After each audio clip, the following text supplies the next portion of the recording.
வேதாகமத்தில் இப்படியாக வாசிக்கிறோம். எலியா என்பவன் நம்மை போல பாடுள்ள மனுஷனாயிருந்தும் மழை பெய்யாதபடிக்கு கருத்தாய் ஜெபம் பண்ணினான். அப்பொழுது 3 வருஷமும் 6 மாதமும் பூமியின் மேல் மழை பெய்யவில்லை. ஆமேன். இந்த நாளிலும் இந்த செய்தியின் தலைப்பு கருத்தாய் ஜபித்தான். எலியாவுக்கு எத்தனையோ பாடுங்களுங்க.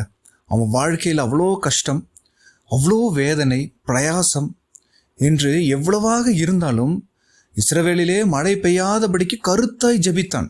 ஆண்டவர் எலியாவின் ஜெபத்தை கேட்டார். மழை வரவில்லை. அதேபோல் பாகால் தீர்க்கதரிசிகளுக்கு முன்பாக பக்தி வைராக்கியமாய் நின்றான். ஆண்டவருடைய சமூகத்தில் இருந்த ஆண்டவரே அக்னியை அனுப்பும் என்று அவன் ஜெபித்தான். அதே போல் ஆண்டவர் அக்னியை இறக்கினார். பலியை பட்சித்தது. கர்த்தரே தேவன் என்று இஸ்ரவேல் ஜனங்கள் எல்லாரும் மெய்யாய் அவர்களுக்கு முன்பாக ஆண்டவருக்கு முன்பாக பணிந்து கொண்டார்கள் என்று நாம் வாசித்தோம்.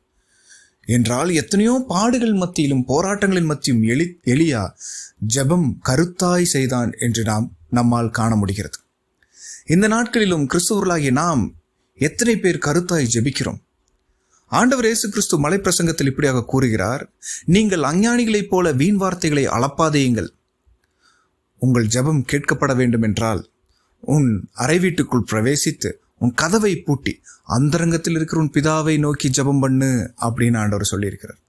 அப்பொழுது அவர் வெளியரங்கமாய் உனக்கு பலனளிப்பார். என்றால் நம்மளுடைய வாழ்க்கையில் நம்மளுடைய ஜெபம் மிகவும் ஆண்டவரோடு தனிமையில் இருக்க வேண்டும். எல்லோருக்கும் முன்பாக நானும் ஜெபிக்கிறவன் என்று காட்டி பெருமைப்படுத்தி விடக்கூடாது.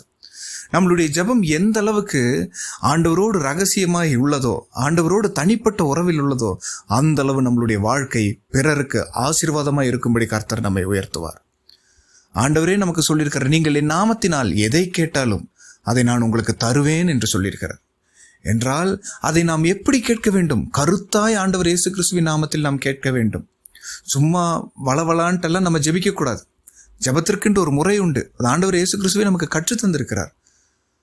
அப்போ அது எப்படி நாம் ஆண்டவர் நாமத்தில் கேட்க வேண்டும்?